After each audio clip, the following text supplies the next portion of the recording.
नमस्कार दोस्तों, आप सभी लोगों का अच्छी पाठशाला पर स्वागत है। आज हम सभी लोग हालांकि हम सभी लोगों ने न्यूनतम समर्थन मूल्य से संबंधित जितनी भी क्लासेस हैं या जो भी महत्वपूर्ण डाटा प्रकाशित होता है निरंतर हम सभी लोग उसको कर रहे हैं। ठीक है, तो अभी एक न्यूनतम समर्थन मूल्य को लेकर के एक फिर से खबर जारी हुई है, तो उसके बारे में बात करेंगे। और जिन भाइयों ने भी एक्सरे टेक्नीशियन वगैरह का एग्ज़ाम दिया है उसमें देखा होगा, उत्तर प्रदेश में जो उत्तर प्रदेश का करंट पूछा गया था उत्तर प्रदेश जीके के अंतर्गत, उसमें महाकुंभ को लेकर के एक प्रश्न आया हुआ था। तो महाकुंभ के बारे में भी हम सभी लोग बात करेंगे क्योंकि ये बहुत चर्चे में बना हुआ है, तो उससे संबंधित विभिन्न पहलुओं पर हम बात कर लेंगे। और अपनी जो एक फसल है उसके बारे में बात करेंगे जिसकी एमएसपी में बढ़ोतरी करी गई। तो हालांकि एमएसपी से संबंधित जो भी आपको अगर अच्छे से जानकारी चाहिए पूरा लेक्चर, तो आप कृषि अर्थशास्त्र एवं योजनाओं की जो प्लेलिस्ट है उसमें जाकर के आप विद्युत कर सकते हैं। तो बार बार उसको बहुत ज़्यादा गहराई में ना पढ़ करके जो खबर रहेगी उस पर हम सभी लोग बात करेंगे। ठीक है, तो आइए बात करते हैं कि न्यूनतम समर्थन मूल्य इसके जो हालिया में केंद्रीय मंत्रिमंडल ने 2025 सीजन के लिए नारियल गिरी कोपरा की एमएसपी में 420 रुपये की वृद्धि करके इसे 12,100 रुपये प्रति कुंटल कर दिया है। ठीक है, तो ये आप सभी लोग देख सकते हैं कि 12,100 रुपये प्रति कुंटल कर दिया गया। कितने रुपये की वृद्धि करी गई? तो 420 रुपये की वृद्धि करी गई। तो फिर से समझते हैं किसके बारे में बात करी जा रही है। तो मान लेते हैं अगर आपसे प्रश्न पूछा जाता है, क्या प्रश्न अगर आपसे पूछा जाता है कि नारियल गिरी है इसमें कितने रुपए की एमएसपी की वृद्धि करी गई, तो 420 रुपये की। तो कितनी हो गई है? तो 12,100 रुपये प्रति कुंटल कर दिया गया। आप इसको याद रखिए। ठीक है, और एमएसपी से संबंधित जो भी महत्वपूर्ण तथ्य हैं इन सब के बारे में हम सभी लोगों ने बारी बारी से बात कर रखा है, तो उसको आप जरूर क्लास करिए क्योंकि आपके सिलेबस में एक बहुत ही महत्वपूर्ण टॉपिक दिया हुआ है। अच्छा, यह जो दोस्तों बिंदु है ये हमारे जो मंडी सचिव का एग्ज़ाम देने वाले भाई बहन हैं उनके लिए भी बहुत इंपॉर्टेंट रहेगा। तो एमएसपी है क्या, थोड़ा शॉर्ट फॉर्म में समझते हैं। एमएसपी वह न्यूनतम मूल्य है जिस पर सरकार किसानों से फसल खरीदती है। ठीक है, कहने का तात्पर्य है कि एमएसपी एक ऐसा मूल्य होता है जिस पर सरकार जो होती है, जो किसान भाइयों के द्वारा फसल को उपजाया जाता है उसको सरकार खरीदती है। ठीक है, एक प्रकार से कह सकते हैं कि यह फसलों के प्रति जो सुरक्षात्मक रवैया है इसका उद्देश्य क्या है? किसानों को उनकी उपज का उचित मूल्य दिलाकर उनकी आय को सुनिश्चित करना। कहने का तात्पर्य है कि एमएसपी इसलिए निर्धारित करी जाती है कि जो किसान भाई हैं उनके उपज का उनका एक उचित मूल्य प्रदान हो। ठीक है, जैसे कि मान लीजिए बिचौलियों के माध्यम से किसी भी फसल का अलग अलग तरीके से मूल्य न लगाया जाए, कोई अपने तरीके से खरीद रहा कोई अपने तरीके से, तो खैर एक निर्धारित कर दिया जाए कि इस फसल का मूल्य इतना है, तो कम से कम इतना तो उसे मिलना ही चाहिए। ठीक है, जिससे उसकी आय को सुनिश्चित हो जाए, जिससे वो हताशा उसे ना हाथ लगे और वो अगली बार भी खेती जो भी जिन फसलों को उगाए अच्छी तरीके से उस पर काम करे। कृषि लागत और मूल्य आयोग फसलों की एमएसपी सिफारिश करता है। कौन करता है? तो कृषि लागत और मूल्य आयोग जो है हमारा, ये एमएसपी की सिफारिश करता है। अंतिम निर्णय लेने का कार्य कौन करता है? प्रधानमंत्री की अध्यक्षता वाली आर्थिक मामलों की मंत्रिमंडलीय समिति। जो आर्थिक मामलों की जो मंत्रिमंडलीय समिति है वह अंतिम निर्णय लेती है। तो इसका अध्यक्ष कौन होता है? तो प्रधानमंत्री इसके अध्यक्ष होते हैं। ठीक है, तो सिफारिश कौन करता है? कृषि लागत और मूल्य आयोग के द्वारा एमएसपी के लिए सिफारिश करी जाती है, संस्तुति करी जाती है। और अंतिम निर्णय लेने का कार्य कौन करता है? तो आर्थिक मामलों की मंत्रिमंडलीय जो समिति है दोस्तों, वह अंतिम निर्णय लेने का कार्य करती है।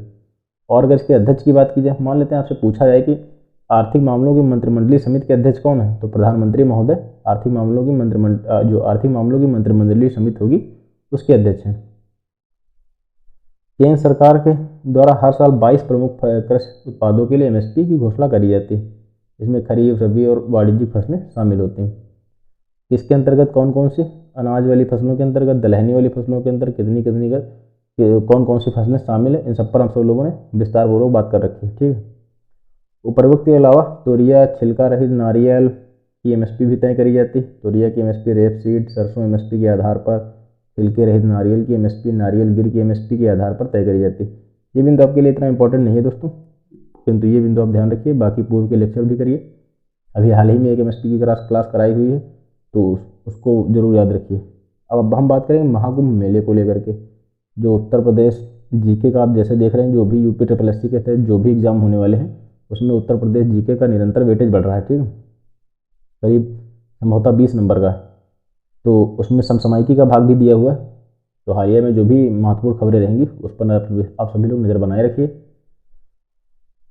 विश्व का सबसे बड़ा आध्यात्मिक समागम महाकुंभ मेला 13 जनवरी से लेकर के 26 फरवरी 2025 तक उत्तर प्रदेश के प्रयागराज में मनाया जाएगा। अच्छा, उसमें पूछा गया था एक्सरे टेक्नीशियन में दोस्तों, तो उसकी तिथि दी गई थी कब से कब तक मनाया जाएगा। तो 13 जनवरी से लेकर के 26 फरवरी 2025 तक उत्तर प्रदेश के प्रयागराज में मनाया जाएगा। अगली बार पूछा जा सकता है कहाँ मनाया जाएगा, प्रयागराज में मनाया जाएगा। हिंदू धर्म में कुंभ मेला एक धार्मिक तीर्थ यात्रा है। क्या? हिंदू धर्म में कुंभ मेला जो है एक धार्मिक तीर्थ यात्रा है जो 12 वर्षों में 4 बार आयोजित की जाती है। प्रमुख स्थान कौन कौन से, कहाँ कहाँ पर इसका आयोजन करा जाता है?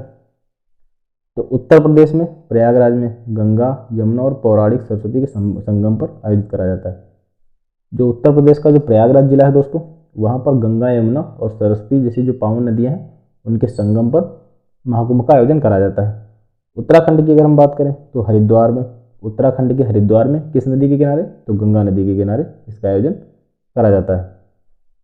मध्य प्रदेश की अगर हम बात करें तो मध्य प्रदेश में जो उज्जैन है वहाँ पर क्षिप्रा नदी के किनारे इसका आयोजन करा जाता है। जबकि महाराष्ट्र में नासिक जिले के गोदावरी नदी के किनारे इसका आयोजन करा जाता है।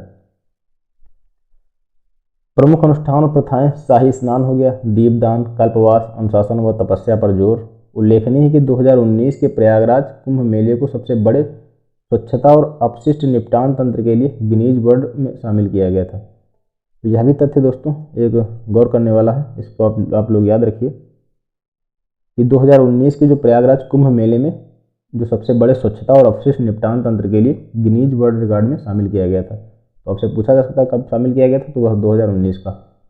एक बार फिर से नज़र डाल लेते हैं कि 13 जनवरी कब से कब तक मनाया जा रहा है। तो 13 जनवरी 2025 से लेकर के 26 फरवरी 2025 तक कहाँ मनाया जाएगा? तो उत्तर प्रदेश के प्रयागराज में मनाया जाएगा। अच्छा, इसका आयोजन कहाँ कहाँ पर करा जाता है? तो उत्तर प्रदेश में प्रयागराज में गंगा, यमुना और सरस्वती नदियों के संगम पर। वहीं उत्तराखंड में, तो उत्तराखंड की अगर हम बात करें तो हरिद्वार में गंगा नदी के किनारे। और जबकि मध्य प्रदेश में आप लोग देख सकते हैं कि उज्जैन में क्षिप्रा नदी के किनारे। जो महाराष्ट्र में नासिक क्षेत्र में गोदावरी नदी के किनारे इसका आयोजन करा जाता है। और 2019 के प्रयागराज कुंभ मेले को सबसे बड़े स्वच्छता और अपशिष्ट निपटान तंत्र के लिए गिनीज वर्ल्ड रिकॉर्ड में शामिल किया गया था। तो ये हमारी कुछ महत्वपूर्ण खबरें थी, उम्मीद है आपके लिए ज़रूरी साबित होंगी। और अब हम सभी लोग शीघ्र ही रूप से जो उत्तर प्रदेश का करंट अफेयर होगा उसको आरंभ करेंगे, कोशिश करेंगे। फिर मिलते हैं अगले लेक्चर में। धन्यवाद।